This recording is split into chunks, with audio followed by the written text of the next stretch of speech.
Assalamualaikum warahmatullahi wabarakatuh.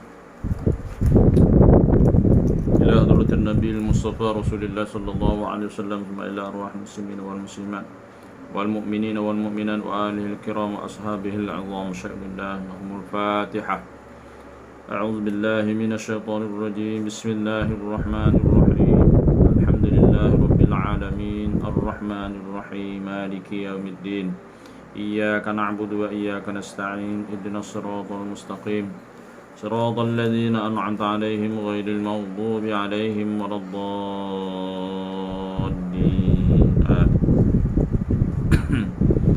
أعوذ بالله من الشيطان الرجيم. بسم الله الرحمن الرحيم. بسم الله ما شاء الله لا يسوق الخير إلا الله.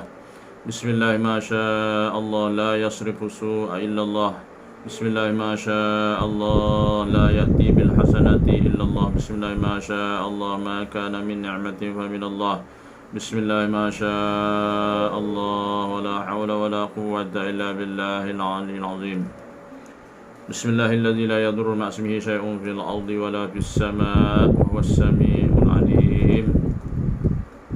الحمد لله الحمد لله الحمد لله الحمد لله الذي هدانا لهذا وما كنا لنهتدي لولا أن هدانا الله. أشهد أن لا إله إلا الله وحده لا شريك له وأشهد أن سيدنا محمدا عبده ورسوله أرسل رسوله بالهدى ودين الحق ليظهره على الدين كله وكفى بالله شهيدا.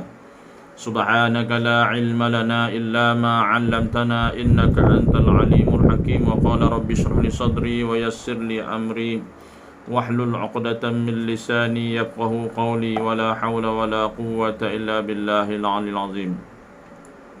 اللهم ربي يسر ولا تعسر يا كريم. اللهم ربي يسر ولا تعسر يا كريم. اللهم ربي يسر ولا تعسر يا كريم. ربي تمم بالخير. اللهم إنا نسألك علما نافعا ورزقا حلالا طيبا وعملا متقبلا. اللهم رب زدنا علما وارزقنا فهما. اللهم رب زدنا علما وارزقنا فهم النبيين وحفظ المرسلين وإلهام الملائكة المقربين وعافية يا أرحم الراحمين. اللهم صل على سيدنا محمد الفاتح لما أغلق والخاتم لما سبق ناصر الحق بالحق والهادي إلى صراطك المستقيم وعلى آله وصحبه حق قدره ومقداره العظيم. الصلاة والسلام عليك يا سيدي يا رسول الله. خذ بيدي قلت حيلتي أدركني.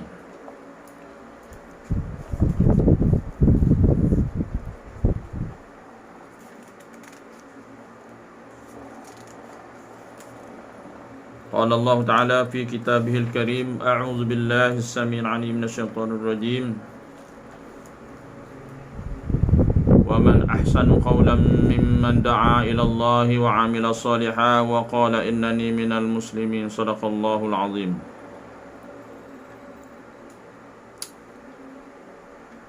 Ya, saya muliakan, lagi hormati dan dikasihi tuan-tuan, puan-puan, muslimin, muslimat, mukminin dan mukminat, hadirin hadirat sidang jemaah rahimakumullah.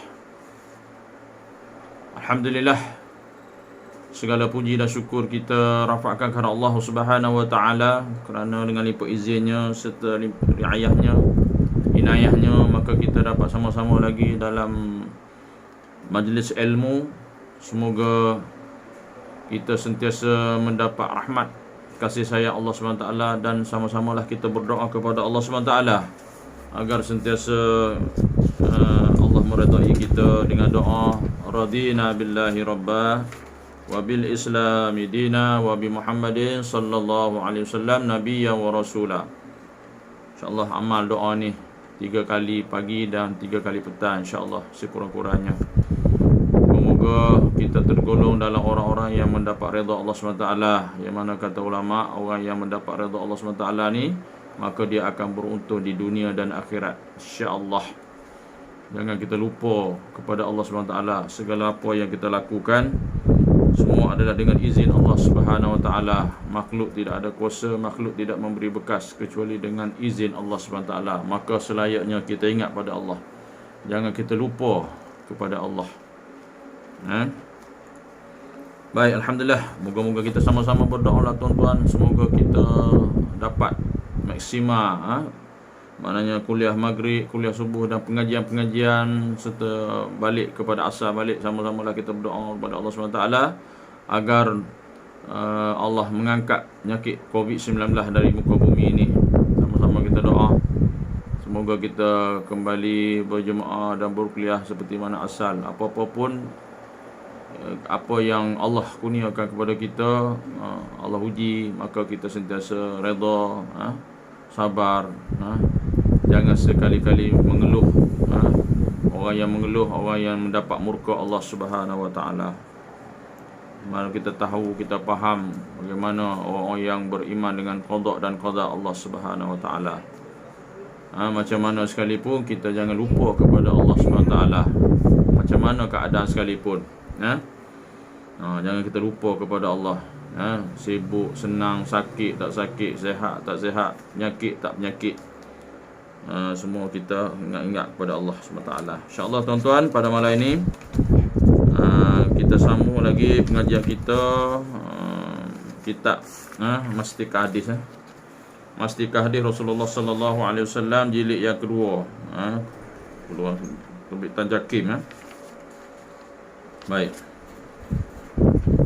Kita sambung lagi tentang masalah talqin. Talqin tuan-tuan. Kitab Rumi buka surat 294. Kitab Jawi, tuan-tuan tengoklah kitab Jawi buka surat berapa. Masalah talqin tu. Hadis yang kedua 242. Kalau Rumi punya buka surat 294. Baik.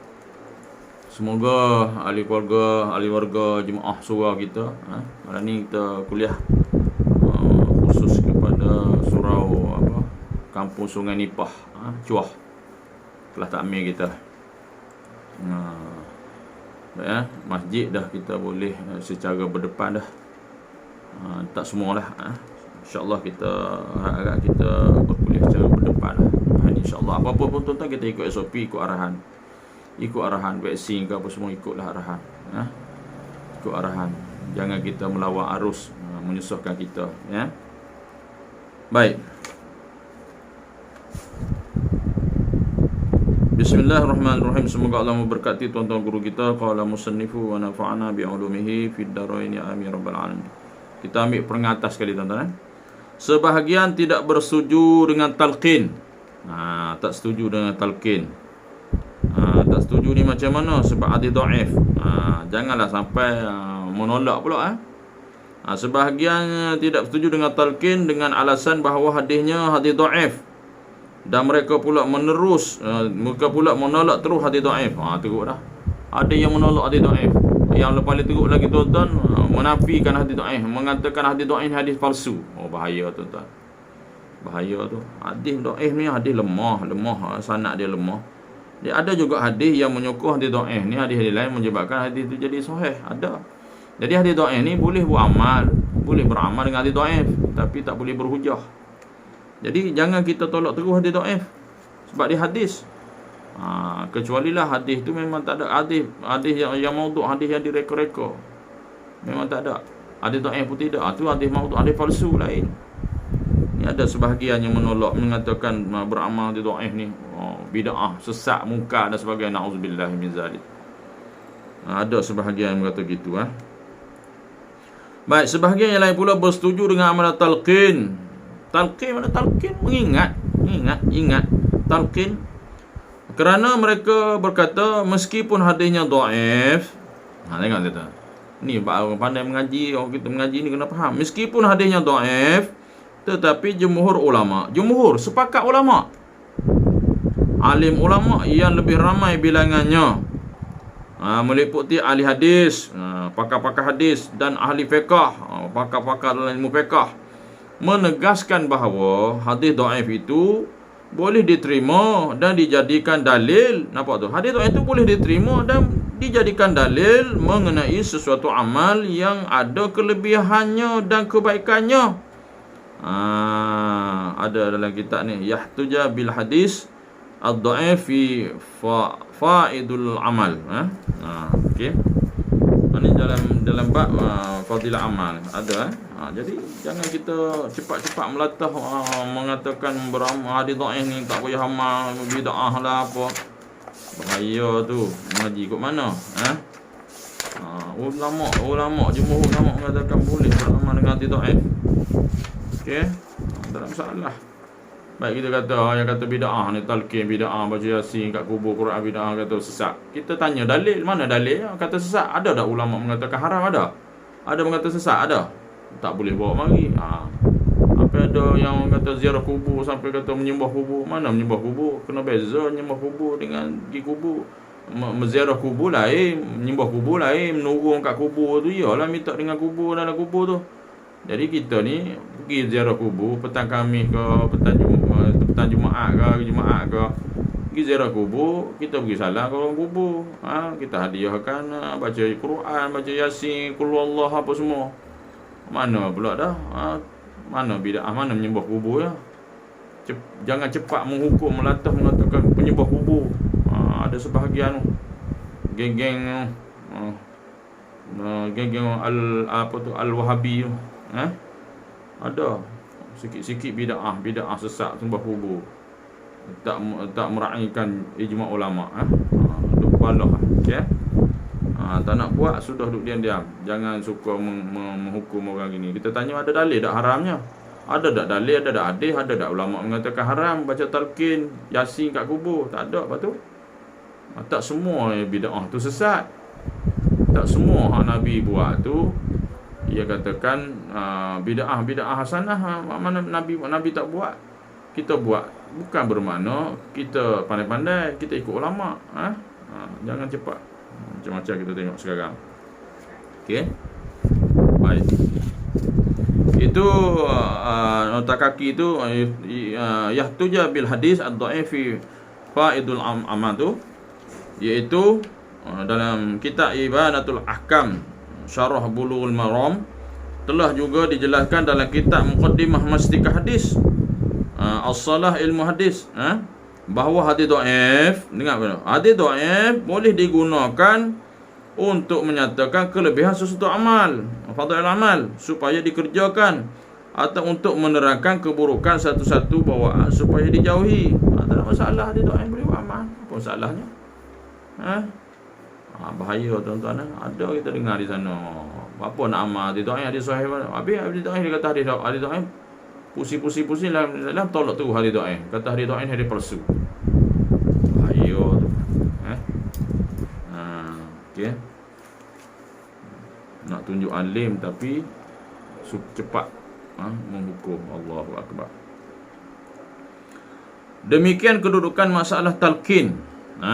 Menurut kupasan ahli-ahli hadis, dan dengan ini jelaslah kepada kita bahawa baca talqin yang menjadi amalan sebahagian besar umat Islam daripada dulu lagi. Baca talqin dulu lagi, baca Yasin, ngatik kat kubur, baca Quran. Bagi saya senang. Kata mana nak kenal Wahabi ke tak Wahabi, senang. Kita ikut ulama-ulama dulu sudah.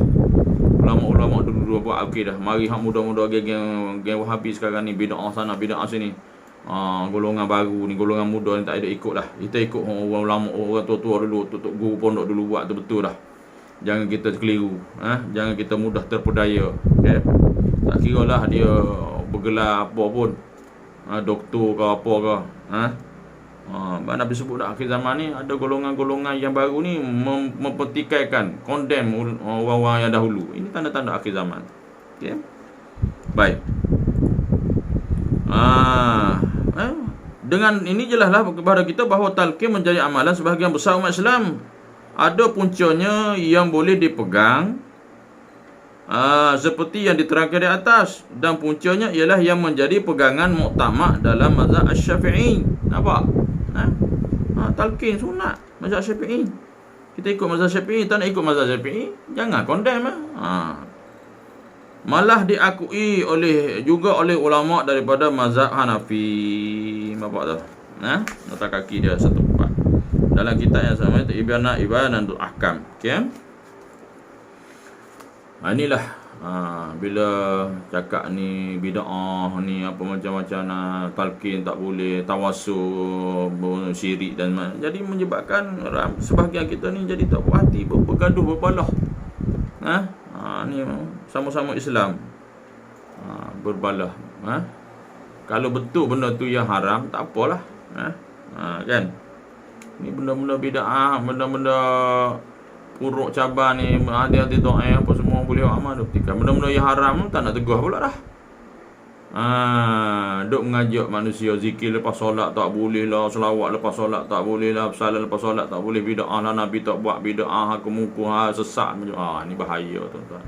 Habis orang-orang dulu, ulama dulu jahil ke? Dia orang tak mengaji ke? Dia orang tak rujuk Quran hadis ke? Dia mesti rujuk pada ulama. Kita kena ikut ulama.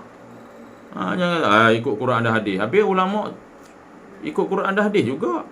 Jadi kita kena rujuk pada ahli ulama. Kita siapa? Ulama Quran, ulama Al-Quran, ulama hadis kita siapa kita ikut? Kalau ulama kita ikut ulama, sudah kita bukan ulama, kita ikut ulama. Ni tak nak ikut ulama, tak ikut mazhab. Ikut Quran hadis. Lepas tu ya tafsir sendiri, tak kira otak sendiri tu. Kan? Tu bahaya. Itu mainan dia orang. Kita ingat kita mazhab Syafi'i ni kita ahli sunnah wal jamaah dia 4 ingat tu. Saya ingatkan. Ikut Al-Quran, As-Sunnah, Al-Hadis, ijma' ulama dan qiyas.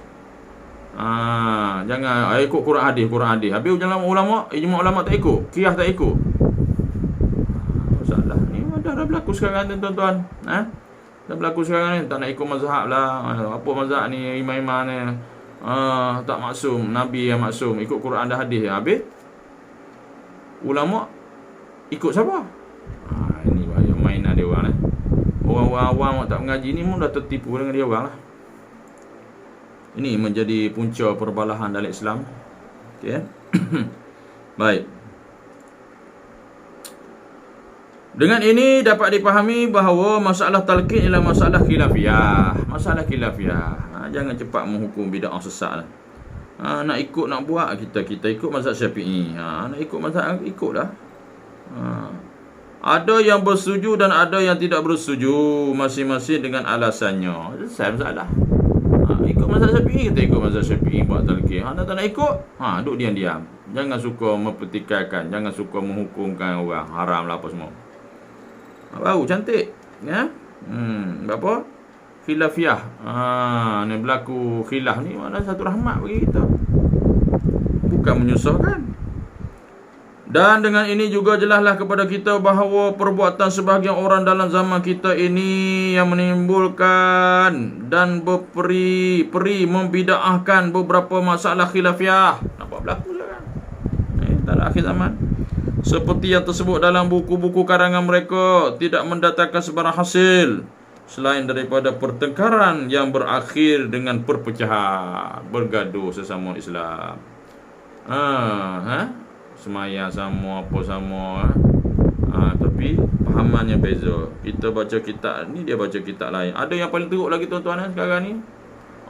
Dia kitab-kitab lama, kitab-kitab Torah ni, kitab-kitab lama ni, dia sudah terjemah bahasa dia sendiri. Dia tukar, dia tambah-tambah, takut tambah.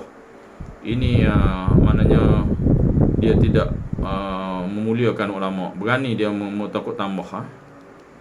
Kecuali kesilapan itu betul. Ini takut tambah. Dia ikut bahasa dia sendiri, ikut pahaman dia sendiri. Bahaya ni. Dia kitab tu tajuk bagus dah, kitab ahli sunnah wal jamaah, tapi dia urai ikut pahaman mereka. Bahaya kan tuan-tuan. Ada dah sekarang ni. Dia sudah mengubah suai kandungan kitab yang asal. Berani dia orang. Okay? Baik. Pertama, kerana masalah khilafiyah itu telah wujud semenjak zaman sahabat-sahabat Nabi Muhammad sallallahu alaihi wasallam lagi dan tabi'in, pengikut sahabat. Dan tetap wujud sehingga hari ini dan seterusnya. Tapi tengok mana masa Rasulullah, masa zaman sahabat pun buat khilafiyah. Mereka tak bergaduh, masing-masing menerima pendapat dengan hujah betul masing-masing. Sekarang ni berbalah, bergaduh sama sendiri, masing-masing nak menang. Sedangkan dia tidak betul. Kan? Baik. Bergaduh tu. Wujud ni sebab disebabkan perlainan faham pihak berlain satu pihak dengan pihak yang lain mengenai dalil-dalil syar'inya tu. Dia hujah kot dia faham kot dia terima dia ya. Kita hujah kita. Jadi kita ikut hujah kita. Dia tak nak terima hujah kita tak nak terima hujah dia. Sudah kejadian. Masalah sekarang ni dia nak suruh kita ikut hujah dia dan dia condemn hujah kita. Ni masalah bergaduh. Okey. Yang kedua, anggapan membid'ahkan masalah-masalah khilafiyah telah ditolak oleh sebahagian besar ulama Islam meliputi alim ulama, ahli hadis dan ahli fiqh yang terkenal. Nampak tak? Bahkan telah ditolak oleh alim ulama dalam masyarakatnya sendiri, sama ada di Malaysia atau Indonesia. Bukan sahaja yang hidup dalam zamannya, tetapi semenjak Islam berkembang menyinarkan cahayanya di Kepulauan Melayu. Okey. Mungkin hak jenis hak kata hak tak ada talqin, tak ada baca yasin, bab jenazah ni, bab ziarah kubur ni, dia kata bid'ah semuanya. Dia tak baca kitab ni kot, tak baca kitab Mastikah Hadis ni, keluaran Jakim ni. Baca, dia tak baca. Dia tak baca, suka menyesat membid'ahkan talqin, baca. Adalah malah nak sebut lah kan. Okey. Kalau kita sebut pun pahaman Syiah, kita sebut pun pahaman Wahabi. Kita sebut pahaman Wahabi umum. Kita tak kata siapa-siapa pun. Wahabi ni umum ajaran. Tapi ada sebahagiannya orang ni dalam Facebook, WhatsApp bila kita kata Wahabi, dia melenting. Dia marah. Bermakna seolah-olahnya dialah mengikuti ajaran Wahabi. Kita kata Wahabi itu dibangsakan kepada siapa? Iaitu Muhammad Abdul Wahab. Dan Muhammad Abdul Wahab ni kadang-kadang dia kata ikut Ibnu Taimiyah, Ibnu Qayyim, tapi ada sebahagian hujah mereka menolak Ibnu Taimiyah dan Ibnu Qayyim. Kok mana pula? Maknanya kalau bahasa mudah, tok guru dia boleh lawan. Tadi tak nak betul kat mana? Okey. Allahu akbar, bahaya. Habis dah. Seterusnya pengertian bid'ah, insya-Allah. Insya kita berhentilah tentang sikit lagi pengertian bid'ah, golongan yang mudah sekali membid'ahkan suatu amalan yang telah jelas termasuk dalam masalah-masalah khilafiyah, perselisihan para ulama. Mereka membid'ahkan dengan pengertian bid'ah dalalah. Dia kata bid'ah tu sesat. Bid'ah dalalah sesat kerana kata-kata mereka menurut hadis tiap-tiap bid'ah sesat dan tiap-tiap perkara yang sesat itu tempatnya neraka. Tu dia. Bid'ah yang dalalah ni memang sesat. Sesat macam mana? Memang tidak ada dalam Islam, tak ada. Ulama pun tak mengesyorkan, ulama pun tak buat. Baru boleh katakan bid'ah yang sesat. Ni bid'ah kita buat macam talqin, macam yasin, apa semua malam Jumaat, baca yasin, baca Quran kat kubur. Itu tak boleh nak kata bid'ah yang sesat. Sebab ulama-ulama dulu buat. Okey. Ni bila bid'ah sesat tu neraka, masuk neraka. Bid'ah yang macam mana? Hak sesat sungguh. Memang tidak ada dalam syariat Islam. Tu betul lah. Jadi apabila sahaja mereka menyebut bid'ah, maka maksudnya ialah bid'ah sesat. Menurut anggapan mereka, bid'ah banyak tu. Ada bid'ah yang sesat, ada bid'ah yang hasanah, bid'ah yang baik, yang harus, yang makruh. Banyak pembahasan saya baca dalam kitab buku Ustaz Mahathir Ju. Pengertian bid'ah. Kita nak berhujah kat mana bid'ah, semua ada dalil. Ni bagi mereka tu bila bid'ah tu semua sesat. Jangan cakap macam tu. Bid'ah sesat beratlah. Seolah-olah tidak ada langsung bid'ah yang hasanah yang baik. Dan dengan ini apabila mereka mengatakan amalan melafazkan niat sembahyang, usolli, talaffuz dengan lidah itu bid'ah, maka pengertian bid'ah yang mereka maksudkan ialah bid'ah sesat. Dan tiap-tiap perkara yang sesat neraka tempatnya. Allahu akbar. Bahaya tuan-tuan. Sesat usolli. Baca usolli nak solat. Sesat. Lepas tu sesat neraka. Nampak. Baca yasin malam Jumaat sesat. Syirik masuk neraka. Ya ke? Jahil sampai tarat tu pokok ni. Baik, masalah melafazkan niat sembahyang, dia panggil talaffuz. Usolli tu sunat pada mazhab kita. Bid'ah ke mana? Usolli tu belum solat lagi. Dia usolli belum solat lagi. Bermula solat bila? Bertakbir untuk ikhram sampai salam. Itu solat. Jadi usolli ni sebelum solat untuk menguatkan niat kita. Tak sebut usolli pun tak apa. Usolli pada masa kita solat. Nak mengingatkan niat tu supaya kita tak lari niat tu. Niat kita dalam semayang Allahu Akbar tu, nak niat dalam tu ada dia kan. Qasad ta'arud ta'yin tu. Usolli tu sebelum semayang, sebelum takbir nak sebut sunat pada mazhab kita. Tak sebut sudah lah. Yang kita kata bid'ah masuk neraka lah. Usolli. Oh, bahaya pokok ni Dia kata tu. Masalah melafazkan niat sembahyang dengan lidah ialah masalah khilafiah, yakni ada yang bersetuju dan ada yang tidak bersetuju. Di antara pihak yang bersetuju ialah ahli ulama dalam mazhab Syafi'i. Mazhab kita Syafi'i, Imam Syafi'i. Dengan ini nyatalah setakat mana sia-sia perbuatan sebagian orang yang menimbulkan masalah ini dan juga masalah khilafiah yang lain dicop dengan cop bid'ah sesat. Konon sedang masyarakat Islam kelilingnya termasuk ahli ulama melakukannya. Okey, memang Nabi, para sahabat tak sebut usolli pun. Banyak dia kita nak sebut usolli tu salah Imam Syafi'i. Takkan Imam Syafi'i saja-saja buat usolli, tak nak sebut usolli tak apa. Nampak tuan-tuan, jangan cepat jangan cepat menghukum. Baik. Tu. Okey. Demikianlah pahaman mereka dengan penuh bid'ah yang bukan sahaja tidak dapat terima akal, bahkan telah ditolak oleh sebagian besar ahli ulama, ahli hadis dan ahli fiqh yang masyhur, yang menegaskan bahawa selagi suatu amalan itu tidak bertentangan dengan dasar-dasar Islam, tidak bertentangan dengan syariat Islam, maka ia tidak termasuk dalam kumpulan bid'ah dhalalah, bid'ah sesat. Hati-hati tu. Yang dia suka bid'ah dengar ni. Okey tu. Bukan sesat. Bahkan ada di antara ahli ulama yang membahagikan jenis bid'ah itu kepada 5 bahagian menurut hukum Islam yang 5. Nampak tak? Banyak bid'ah yang 5. Ngajilah bagi habis lu bab bid'ah. Jangan senang nak bid'ah sesat lalu. Geng Wahabi lah tu. Sebut Wahabi biapi. Okey. Jelaslah bid'ah dhalalah itu ialah perkara-perkara yang menyalahi maksud kandungan kitab Allah. Tu baru bid'ah sesat. Menyalahi sunnah Rasulullah sallallahu alaihi wasallam ataupun asar, cerita-cerita riwayat daripada sahabat Nabi, sahabat Nabi Muhammad sallallahu alaihi wasallam, dan menyalahi ijma' ulama. Barulah boleh nak katakan bid'ah yang sesat. Okey. Baik. Dalam mukaddimah Mustikah Hadis muka surat 6 dia sebut sikit lagi nak berhabis. Dengan demikian kesimpulannya, masalah bid'ah dari segala seginya, jika saudara bersetuju dengan sesuatu amalan agama dan berpuas-hati dengan alasannya kerana telah ada dalil syar'i, dalil syarak, atau ada perintah-perintah yang lain yang menyokongnya, maka buatlah. Selagi mana tidak ada dalil dalam syariat mengharamkan, ulama mengharamkan, tak ada, maka buatlah benda tu, anggap bid'ah sana. Dan kalau pula saudara tidak setuju dengan alasannya, maka tinggalkanlah.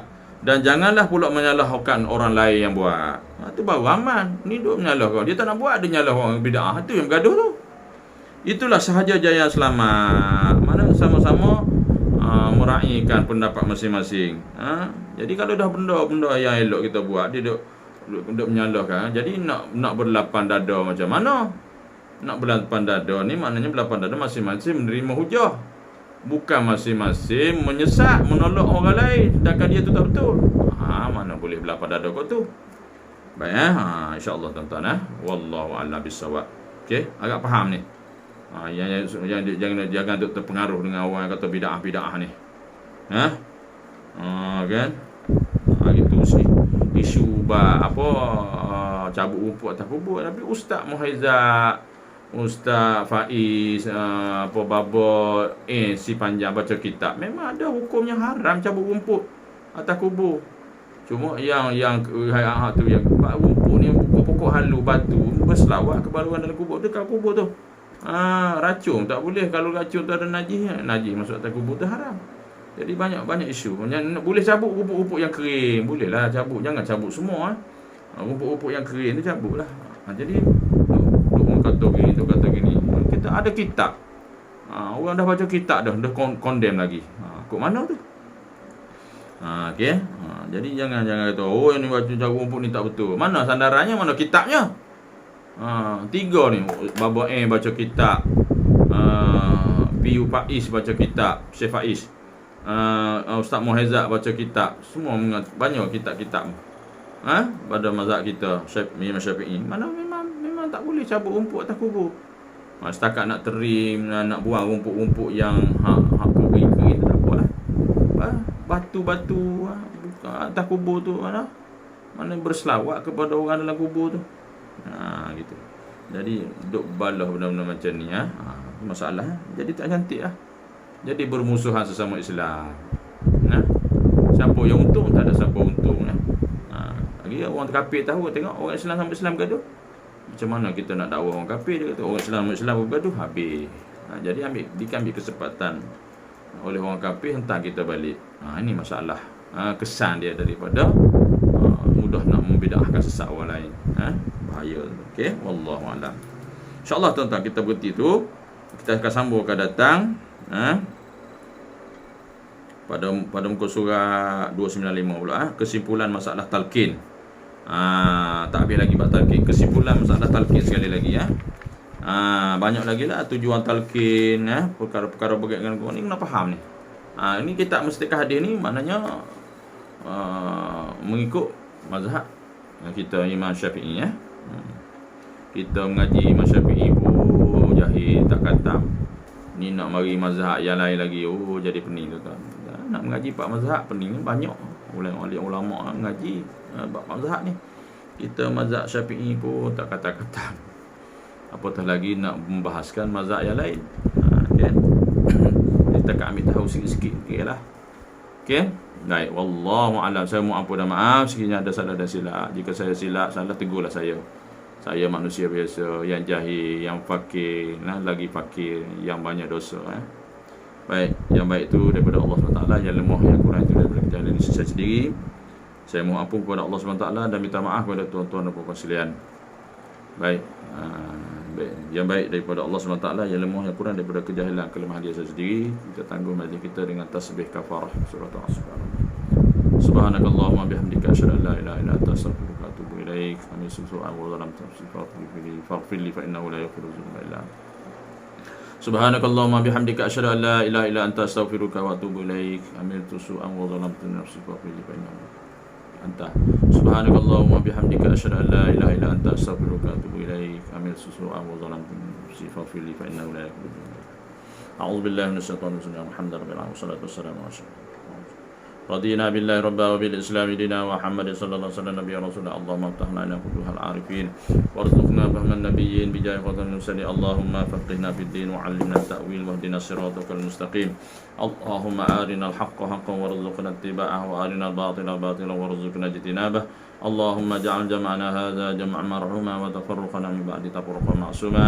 صلى الله على سيدنا محمد وعلى آله وصحبه وسلم. الحمد لله رب العالمين. تقبل الله منا ومنكم تقبل يا كريم. هذا بالله التوفيق والهداية. السلام عليكم ورحمة الله وبركاته.